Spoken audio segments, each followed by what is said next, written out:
Today we're going to talk about wrists. I have my friend in this studio, Fluffy, so we're going to try and work with her. See how this goes. So, notes about wrists. Yoga spends a lot of time on our wrists. We use our wrists a lot. Our wrists are very prone to inflammation and strain. It's a joint. There's lots of little teeny tiny bones in our wrists, and there's lots of ways that it can get misaligned and inflamed. So we do yoga on our hands because one of the best ways to strengthen and increase health of our joints is to load them. So put weight on them and build strength around them. So even though it might be painful to move through working with our arms, it is beneficial. So, things to pay attention to with wrists. If you are experiencing numbness, tingling, or sharp stabby pains, this is nerve pain. Never work through nerve pain. Always back off. Nerve pain is a warning sign. It is not a muscle telling us and signaling us that we need more strength.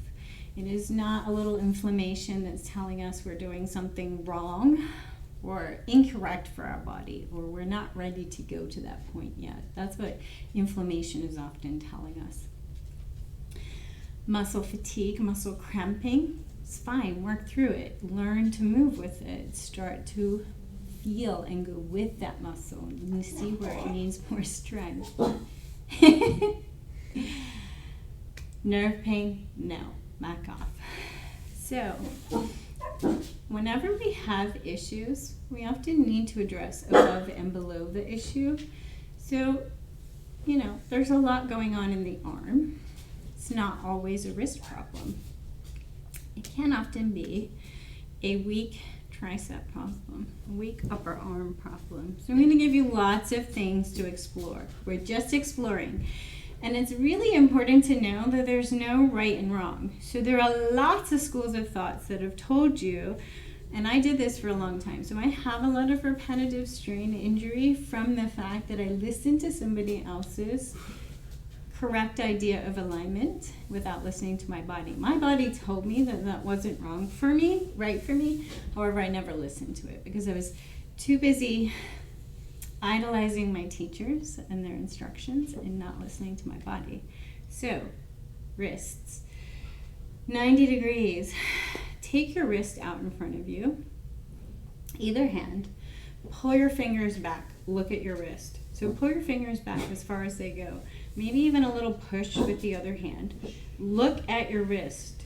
What is the natural angle of this shape? So look here. Do you have a 90-degree bend in your wrist without strain? So notice, I don't. My comfortable bend in my wrist is about 45 degrees. So that's something for me to know. Take the other hand, look at it, notice if it's different. We're not even on either side. So notice. So I can push with a lot of force my wrist into a 90-degree shape. I can push it. I can move my bones around. However, now that I know what this feels like after all these years, I know that I'm pushing bone into bone here. I know that if I do anything on that shape for any length of time, I will end up with inflammation in my wrist. That's my body. I know this for me. It's not to say that is exactly what will happen to you. I know that if I don't pay attention and bring my hands to prayer at a 90-degree shape and push my prayer in with a lot of force in my hands, this is going to cause strain in my hands. So get to know your own wrists, your own wrist shape. Once you know your wrist shape, see, I got to take some circles because my wrists are hurting. Once you know your wrist shape, you have a lot more information to work with. So, an exercise we can do if we're feeling a little strained in our wrists. Take your arm out, hold your arm with your other hand. So you're going to hold the arm, you're going to look at the hand. because you want to know the muscles. You want to get to know that mind-body connection of the muscles you're moving. And you want to get to know how much your compensation patterns are in your other muscles. So when you find weakness in the hand, the muscles in the arm are going to want to do all the work. So look at the arm. Hold the hand out. Hold the fingertips down to the ground. So now the muscles in your whole hand should feel engaged. Pull down. Take the fingers in a really slow circle, trying to move from below the wrist as if you're squeezing. You're not actually squeezing, but you're going to completely immobilize the arm and only take the movement from the wrist. Just holding, doing this intentionally. Take a circle. As soon as you stop looking, your arm's going to want to move around and make the circle bigger. Look at your hand. Pull the fingers down. Nice, slow, controlled circle. You may notice a lot of cracking and creaking, and you may notice some muscles firing up into the shoulder. Just notice, you may not. Take your circle in the other direction, nice and slow. Notice any part of your circle that feels like it's tough. You're really trying to have an experience with your hand. Make a fist. Squeeze your fist really, really, really, really, really, really tight, and then soften your hand to wherever it lands. So let your hand be natural and soft. Take a little rest. Mindful with how you're sitting. I should have brought that up too. We're going to sit for a while, so mindful of how you're sitting. If you need to make a comfortable seat in the chair, we're just working on the wrists. If you need to lift your hips, go ahead. So, feel your left wrist. Feel the wrist you just worked. Feel the other wrist. Notice differences. Look at them. Feel them. And then we're going to immobilize the hand again. Pull the fingers down. This time not as far as they go, so I can pull them down really, really, really far. Take them down about 90%. So you're activating the muscles. So a lot of people, when they spread their fingers wide, they can actually move into the inflammation inside and outside of the wrist. So maybe just activating the hand and squeezing the fingers. So you squeeze the muscles with the fingers rather than spreading wide. We do this so that we can activate all the muscles in the hand, but you can activate your hands by squeezing the fingers together too. This can be strong, active. So we're just looking to activate our hands, our fingers, whether they're squeezed together or spread apart. Make a choice for yourself. And then we're going to pull the fingers in towards the center, out and in. So middle, center, middle, center. So we're making a movement towards the midline. Slow in towards the midline. Notice if this is hard. Notice if it's easy. Take them back, about 90% pulled down, and then take them over to the left. Squeeze and back. Squeeze and back. Notice which one's harder. So some people will be harder to squeeze the hand over to the left. Some people will be harder to squeeze it into, so it doesn't matter which hand you're using, outside. So squeezing outside might be harder. Squeezing inside might be harder. So notice for you, and big trick, notice if it's different on each hand.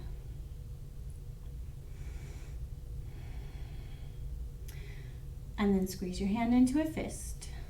Squeeze, squeeze, squeeze, squeeze, squeeze, squeeze it tight. And then soften the hand, let it drop. Let it drop. Let it feel the shoulder, feel the arm, feel the wrist. And then notice left and right hands. Look at them. Notice left and right hands. Notice what feels different. Notice what muscles feel different. And then if you really are experiencing a lot of inflammation in your hand, use your own hands to increase circulation. Take some love. So you're going to take your thumb. You're going to find, this is a very, very common place to have inflammation. So you want to find the pad on the bottom of the middle finger, right near the wrist. Make a circle here. So big circle, firm circle here with your thumb. And then this is another amazing place that some people hold so much tension here. Sometimes it can be just so nice to hold it. Press the thumb into the base, the pad at the base of the thumb. Press and hold or take little circles. See which one feels better. Sometimes we hold a lot of tension here. And sometimes just pressing as if we're making a little space for the wrist, for the thumb, can feel fabulous.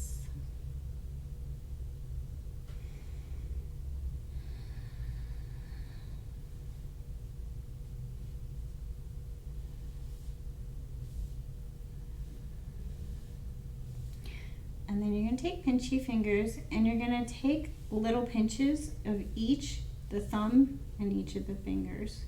Pinching, bringing circulation. Little wiggles, little pinches. Moving through. Interlace the fingers and pull the fingers apart. Interlace the fingers of both hands, pull apart. Maybe turning out, gentle and slow, mindful of your wrist angles. So, pressing out here, it does not feel good. Press down. We're just looking to stretch through the fingers. Maybe you pull the fingers towards you. Maybe you push the fingers out. Explore your own patterns, where your holding patterns are. We're looking to pull, stretch through the fingers, not so much through the wrist. Giving the fingers a little space. Because when we overwork the wrists, a lot of times we're overworking our fingers too. So now take soft, slow circles with the hands, particularly noticing left and right sides. We only worked one hand. And now take the inside between your thumb and your index finger and just run it up the outside of your arm. So if you're finding the bone, move up.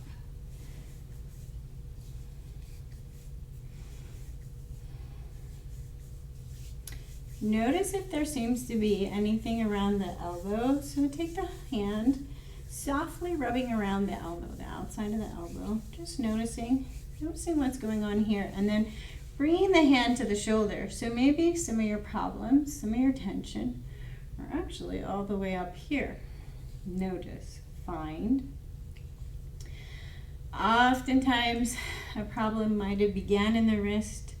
It might have began in the elbow and gone into the wrist. It might have began in the shoulder and gone into the wrist. We need to get to know all of the parts and address all of the little holding patterns rather than focusing on the one that happens to be screaming at us right at this moment. So then we set up for the other side. Bring the other hand out. Immobilize the arm, so not hard gripping, but just reminding yourself by holding it. So you're not gripping it, but you're just reminding yourself. Look down at your hand and you're going to pull your fingers down. Start to feel the muscles of your hand.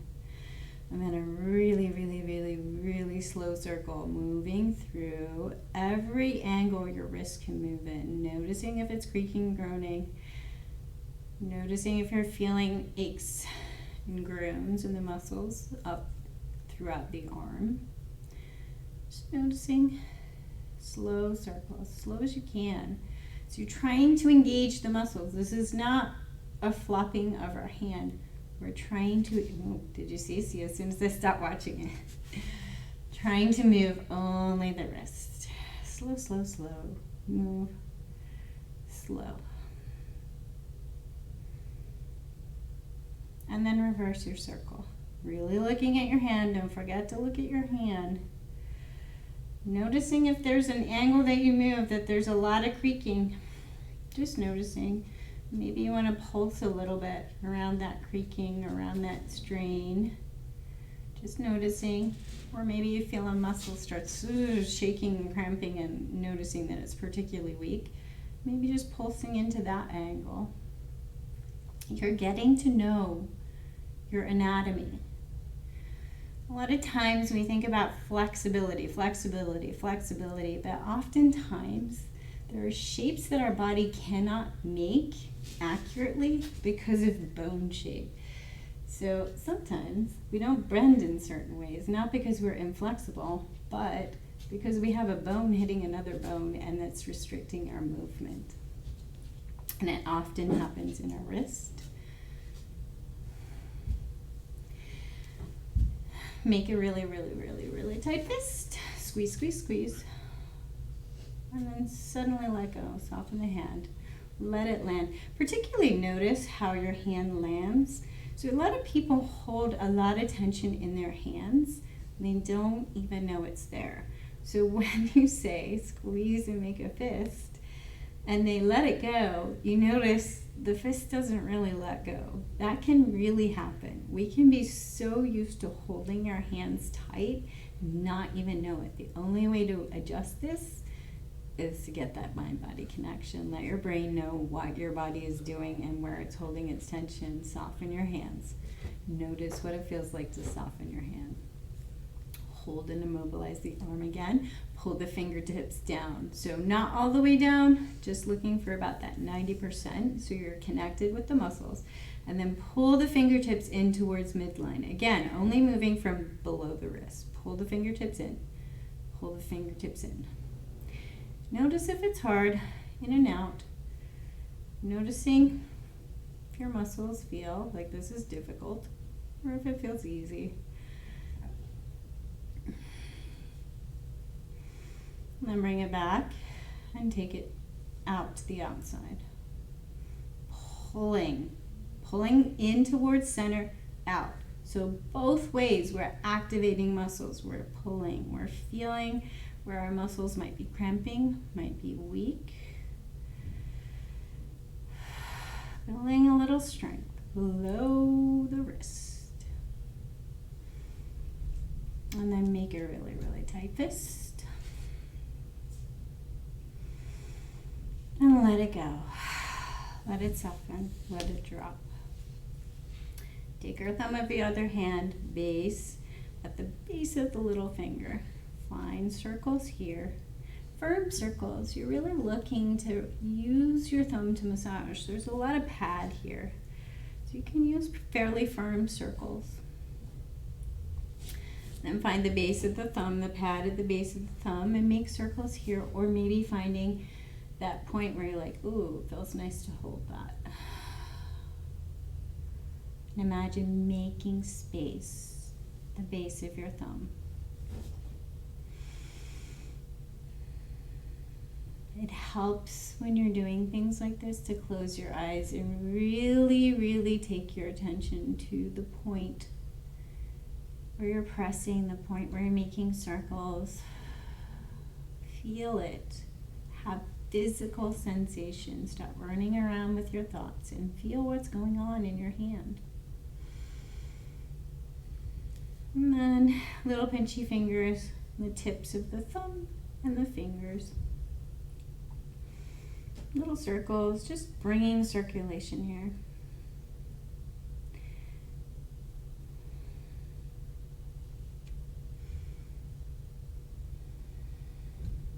Bring the tips of both hands to touch, tips of the fingers to both hands.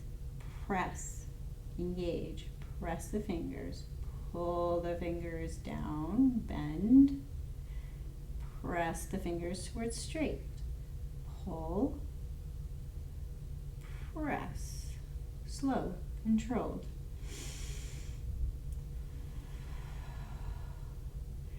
Notice how your wrists feel. Do you need to change the shape of your wrists? Maybe you need to take your hands further away from your body. Make more space for your wrists. You're working the fingers. There shouldn't be inflammation in the wrist. Starting to learn to be kind to your wrists, listening to your hands. Slow movements through the hands and the wrists.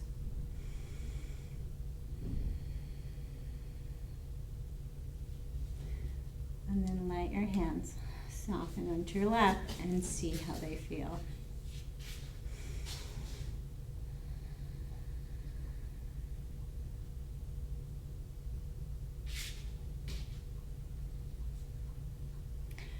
Now we're going to go on to some floor stuff. So we do a lot of stuff taking weight onto our hands. I'm going to show you some tips. Take what you need, leave what you don't. So I'm not looking at your body shape right now. I'm not getting feedback from you. So I'm just giving tips for some of this stuff that I see commonly. I'm not going to cover it all. I'm not going to get it exactly right for everyone. That's not possible right now. But I can show you some tips that you can try. Take what you need. Leave what you don't. So have some blocks if you can. So you just learned about the angle of your wrists. So there is a very common practice to teach that when we take weight on our hands, our wrist and our elbow needs to be lined up with our shoulder. So for me, this is absolutely the absolute worst and wrong position for me to take weight in, because even without weight in my arm, I'm already pressing into the bone in my wrist and I can feel it. Now that I know what that is and I can listen to it, I can feel it. So this is wrong. Another common cue that people often teach is they place their hand in a 90-degree angle, hand under elbow, under shoulder, and then they cue this, turn the eyes of your elbow towards the front. So now you're turning, and if you see, my joints are so hypermobile in my elbows, I can turn them almost back out towards the camera. So this is how it's commonly taught. Pressing in 90 degrees, turn the elbows in. So I'm capable of doing this. My body can do this shape. However, as soon as I do it and as soon as I take weight, I'm feeling intense inflammation beginning right here on the outside of my wrist, because my wrists are not shaped for this. So let me shake that out. I make room for my wrists. I place my hands far further forward of my shoulders. Much more room for my wrists. So I can hang out here and build my strength here. Starting to notice what it feels like to take a little weight in my hands. So, common things people do with their hands. They pull and grip, or they over flatten and overspread. Neither is right or wrong. So we can make any shape with our hand that we can comfortably hold weight in. But we need to know what comfortable is. We need to know the signs our body is sending us. So if you spread your hands really, really wide in practice, and the next day your body feels sore in the wrist, try it a different way. Try another shape of your hand. I used to compensate.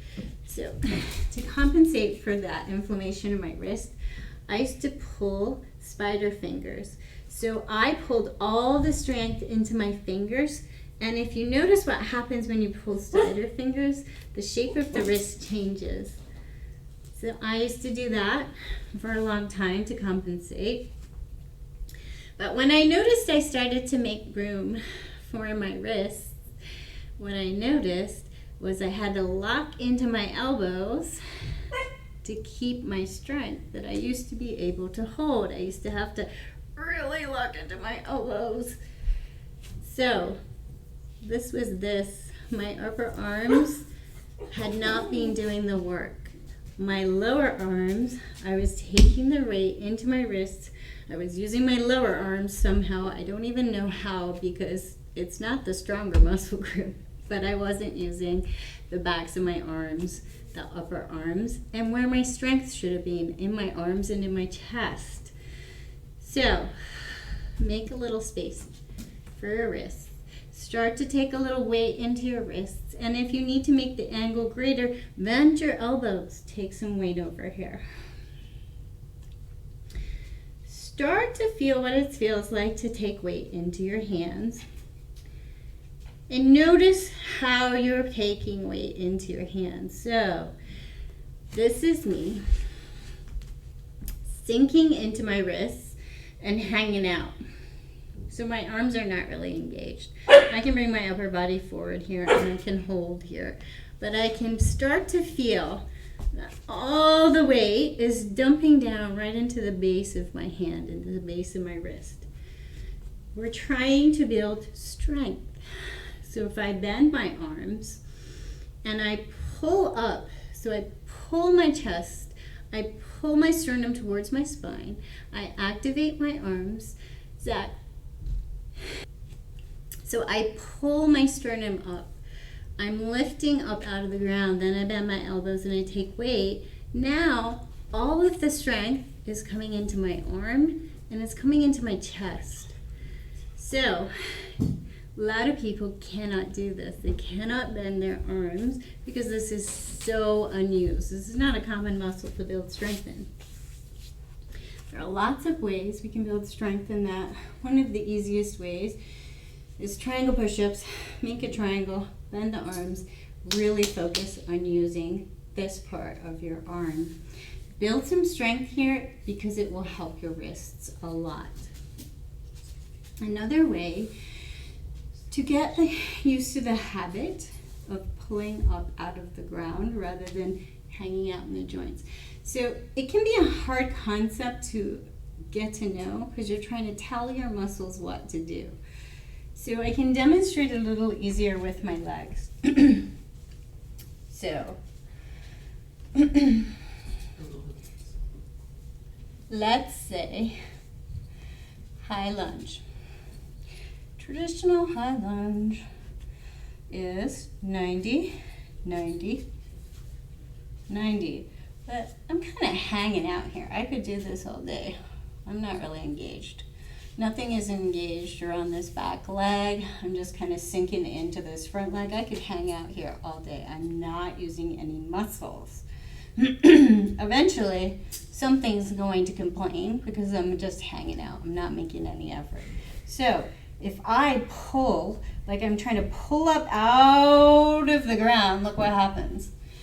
And all of my legs are engaged. My glutes are engaged, inside, outside of the front leg, tight, engaged, inside, outside of back leg, tight and engaged.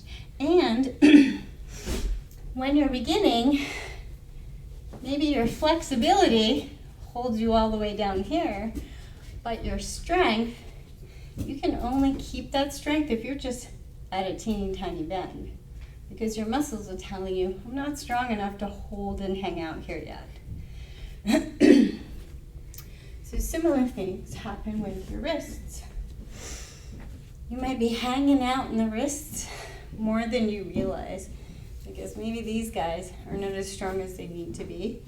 Maybe your chest and shoulders aren't strong as they need to be yet. Remember, working on your hands is a relatively new thing. So from the minute we get up from crawling, we don't use our arms and shoulders like that naturally in our day-to-day movement. Excuse me. So, what can we do to start to get that concept of lifting up? We can take 2 blocks. And I like to use 2 blocks because if you put too much weight on them, they're gonna wobble. Take 2 blocks about shoulder width apart. Place your hands and notice where you naturally place them. Are you already pushing that 90-degree angle? So notice, you're gonna get your knees and legs as comfortable as possible. So just place your feet where your hips feel right. Bend your knees, sink your hips a little. Start to feel like you're gonna pull the blocks away. So not by grabbing the blocks, isn't grabbing. Your hands are on the blocks when you're gonna pull them away. Pull them away. So feel that. You're pulling the blocks with the palm of the hand. pull it back towards the feet, nice and slow. Pull. The blocks are going to move. Pull, pull, pull. Step back a little further. Bend the knees a little more. Pull, pull, pull. Notice how that feels. Pull. So now start to imagine you're not just pulling the blocks, you're pulling all the way towards the hips. So now you're going to engage the stomach and the chest. Pull slow, engage. Start to understand that pulling sensation. Pull.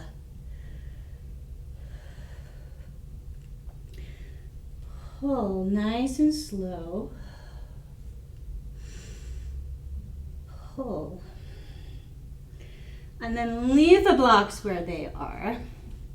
Keep your feet and hips where they are.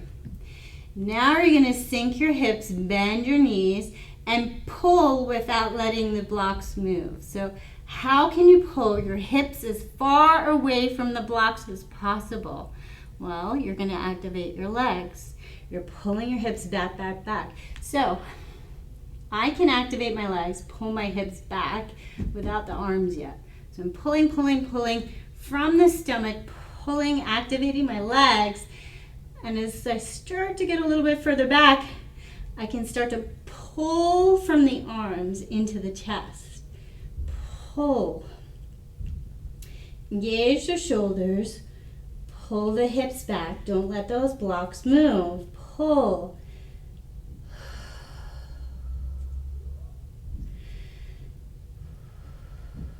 Breathe, activate.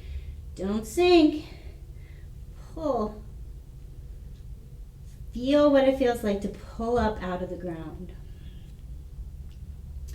Bend the knees. Feel what it feels like to push a little of the weight too much into the wrists. So just not pulling. Loosen the hips. Push into the arms. You're going to start to feel unstable on the blocks. Be gentle, be careful, because they might flop. And then set up, pull back. Pull. Like you're trying to pull your hands towards your feet without letting them move. Pull. Lift up out of the ground. So, I can demonstrate two versions of down dog. So, this is a completely non-active down dog. I'm going to show you. I'm going to just hang out in down dog without anything engaged. So, heels pull towards ground. That's how people often cue. So, when people cue heels pull towards ground, it makes you think the focus is entirely in your glutes and your hamstrings and back of your legs. So, change your focus. However, for this demonstration, I'm going to pull my heels towards the back of the ground, but I can pull them down easily. They're flexible. So my heels are on the ground, and I'm just going to hang out. My arms and shoulders are not engaged. Not engaged at all. I'm just sinking into the joints. My legs aren't really engaged. I could hang out here all day. My body would probably complain about it, but probably maybe not, because I'm fairly flexible, and this is really pretty comfortable for me. Breathe. Hang out. No effort.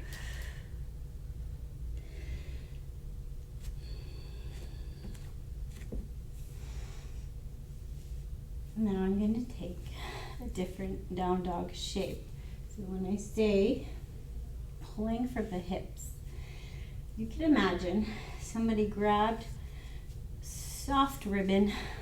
We do aerial yoga, and the best way to demonstrate this is with aerial yoga. Aerial down dog is the best down dog ever. It feels fantastic.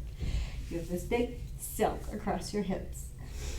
And your hips, as you bend forward into aerial, are going to be lifted up out of the ground as you come down. And you take your down dog, and your down dog is this perfect play of opposites. Your hips are being pulled up. You're reaching towards the ground. This is opposites. It's pulling up and pulling down. It's wonderful. So, one of the ways to understand the purpose of the pose. So what are you looking for in your pose? There's no right or wrong answer. What are you looking for when you're coming into a pose? Down dog is an inversion. You're getting your head below your heart. So take whatever, if that's all you're coming to down dog for, take whatever shape feels comfortable in your body to just get your head below your heart. Don't worry about anything else. Just get comfortable and get your head below your heart. Are you working for that desired hamstring lengthening? There are other poses. There are other poses you can take for your hamstring lengthening that are a little bit, most likely, kinder on your lower back and less stressful on your wrists. If you're looking to find that play of opposites, which is why I often come to this pose, is one of my favorite reasons to come to this pose, the play of opposites. So they say in the yoga teachings that yoga happens when you find the balance between effort and ease, that perfect meeting point, effort and ease. So you're not making too much effort and you're not making any effort at all. So down dog is one of those poses for me because I can hang out in it with no effort. But I can also challenge myself to find that point where I'm effort, strong, finding my muscles, connecting to my muscles and not letting my head run around off the mat, and feeling the pose, being in the pose, feeling strength, feeling ease, feeling building of strength and the benefits of having built this strength for so long, holding an easeful breath, feeling strong, feeling easeful breath, that play of opposites. It's also one of those poses where you're pulling up and you're pushing down. You're pulling up and pushing down. But you're also pulling up and pushing down. So you want to find the midpoint, not too much sinking into the ground. You want to lift up. So down dog, hands on the ground, pull from your hands. That same thing we did on the block. Pull from your hands, pull your hips. So find the place where your feet need to be so that you can find your hips and pull up. Pull up and engage. So now my arms are strong. My chest is strong. I'm hollowing out my chest and pulling my sternum back towards my spine. This is not the perfect way to do it. It's not the only way to do it. It is the way that I do it to help pull myself up and stay connected to one of the most important muscle groups in this pose, the core muscles. So the core stabilizer muscles are the ones that are underneath the six pack. They're not the six pack. They're ones underneath. And we want to imagine we're pulling in towards the midline and midline back towards the spine. So in and back. So you can be, once you get the hang of turning on muscles, you can imagine, like you can spiral muscles. You can imagine shapes in your body and you can connect with them. You're moving towards that. You're moving towards learning your muscles so well that you know what shape they're making and you can isolate the muscles. So you're looking for the muscles in underneath, starting at the tailbone, working all the way up, getting along in the spine and supported in the spine. So pulling back from the hands, using those stomach muscles and chest and shoulder muscles to pull up. Pull the hips as high as you can. Bend into the knees. Take it all out of your legs for a moment. Really feel how you pull your hips out of the ground. And then decide where you want your legs to be. So maybe you want to send your heels towards the ground. Maybe you want to keep a bend in your knees so you can keep focused on pulling your hips out. Maybe you just want to take your feet wider than a regular down dog. And take all of the focus out of your legs and just focus on pulling up out of your arms. So pulling active, pulling your shoulders, pulling your chest, pulling your stomach. You have autonomy over your practice No matter what the teacher is saying, it's your body. Only you know what is going on inside. Find what works for you. Your practice, your body. Find what works. And if the teacher is doing endless chaturangas, so chaturanga is not a transition, it's a pose. Chaturanga is holding strong, bending the elbows, and holding your chest really, really strong. If you cannot hold this shape and talk for 2 minutes, you probably shouldn't be blasting through it because it takes a lot of strength. And if you're blasting through it without that shoulder strength, you're going to be prone to injury. And if you're blasting through it a million times a day, not paying enough attention, you're going to be prone to your repetitive strain injury. So, listen to your body. If the teacher is doing too many down dogs for you, take the same shape with your knees down. Pull up out of the ground. Strengthen your hands and wrists. Strengthen your arms. Strengthen your chest. Pull. I'm even active in my legs in this shape. This is giving me just as much benefit as this. Same. But I can make a choice for how my body is feeling. Not to mention, if your hands and wrists are a little inflamed and you need to change the shape of your hands for a day or two, a week or two, change the shape of your hands. Turn your hands out. See how that feels. Turn your hands in. See how that feels. Make your hands closer together. Maybe you have more strength with this shoulder shape. Take your hands further apart. Play, get to know your own body. The only way that you know your own body is to experiment and feel, see what works for you. And if you're working on that shoulder strength and you want to get to 108 sun salutations with chaturangas, believe me, it's fun, it's cool. I love it too. I love chaturangas. Not saying there's anything wrong with them. But get to know where your strength is so that you can feel when you can get long, you can hold, you can bring your elbows in, you can hold a certain shape and still be able to breathe and talk.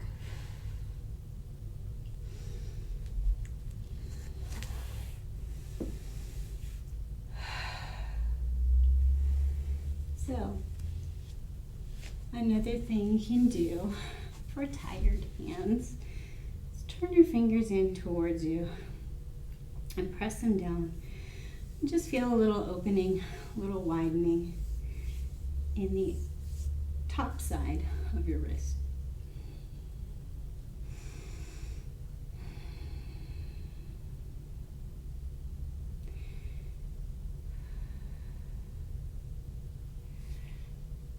And then bring your fingertips towards you and taking the fingertips down, press the fingertips down into the ground and then pull back up, opening the back of the wrist. So not everybody can push their wrists down into that same shape.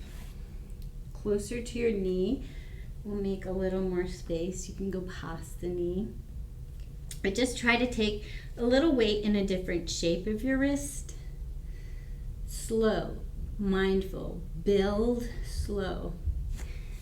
Some people can get to the point where you're turning all the way out and you're starting to really take weight into the arms and wrists in this shape. Lifting up out of the ground. But that takes a long time. Build slow. Find muscle strength first.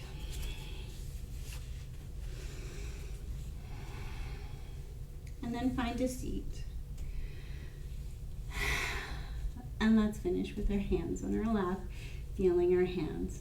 So we worked them pretty well. We talked about, it's more of a workshop-y, it's not a class today, it's workshop-y. Wrists, thinking about getting to know wrists. So feel your own wrists. And then take your hands, and rub your hands and your wrists, moving through your hands. Maybe even grab some lotion and rub your hands. Bring some circulation to this space.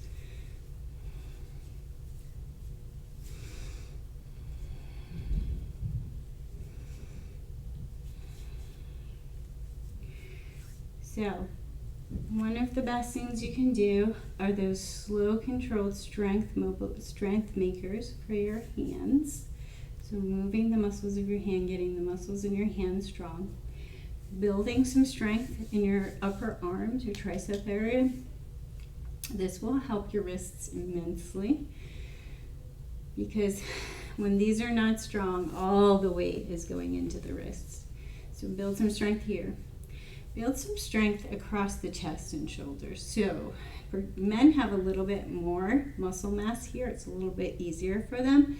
Women especially, we don't have the same muscle mass, and it takes us a while to build up that strength.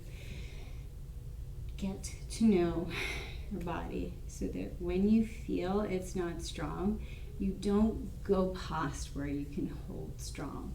So thinking about that chaturanga shape, if you can't hold it and hold it steady, you shouldn't be moving through it super fast, because your muscles are not likely to be able to hold the strength properly and control the movement. You're going to flop through the joint. You're going to be more prone to injury. Get to know your body. Get to build your strength slowly. And if you're a beginner, celebrate that. It is the best time, because you get to measure your growth. It's so exponentially at the start. You get to see it, like, you get to start and you're like, I can't do anything. I don't know what anything is. I'm nervous. I'm looking around the room. I can't be on my mat. There's so much that you get to celebrate for being new. So celebrate being new. Celebrate the opportunity to have it really obvious where you're feeling weakness and feeling that you need to build some strength. And take it easy. Listen to yourself. And another thing to do is that when you wake up and a joint is inflamed, it's a message from your body. Take a break. Take time and rest. Listen to your body. If your wrists are bothering you, you can do a whole yoga practice on your back, just working through your legs. The practice is about moving and breathing, finding muscles. You don't need your hands for a while. Take a break. Do something else. Do some chair yoga. Try something else for a little bit and come back when the body has told you it's had a little break. It's good. It's the same for any inflammation. You might have inflammation. Sometimes you overstretch and you get inflammation where the muscle connects. Take breaks. Listen to your body. It's okay to push through muscle weakness. It's okay to challenge the muscles. It's okay to work with muscle cramping and telling you, oh, I'm weak, I'm tired. It's not okay to push into inflammation or into nerve pain. That doesn't benefit you in any way. So, I don't know if that helps, but if it does, thanks for joining me. If you're feeling any inflammation in your wrists from all this practice, because as you try shapes, you may press into the wrong thing and find a little information. Try to take a little resting. So either sitting with your hands, palms open, or laying down on the ground with your arms, hands, palms open, and really thinking about softening through the wrists. So whenever we inflame, we often grip, and we don't know we're doing it. So meditating and softening and loosening can really help. You can even imagine healing balls of energy into your wrists. Thanks for trying. Thanks for joining me.